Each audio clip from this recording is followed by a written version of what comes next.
project is the Society of Automotive Engineers Aero Design West competition.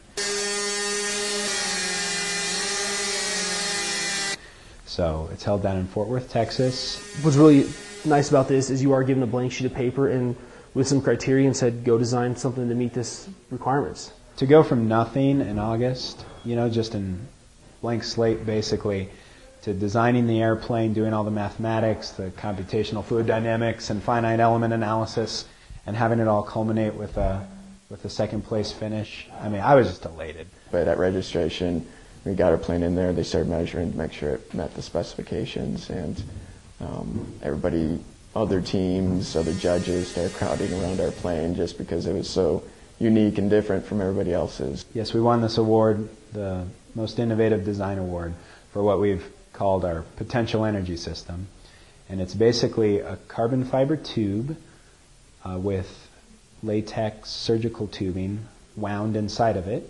Connected up to that wound up latex surgical tubing is a differential from a remote control truck, and that differential powers the wheels of our airplane. So we can actually take off in about half the distance that any of the other planes could.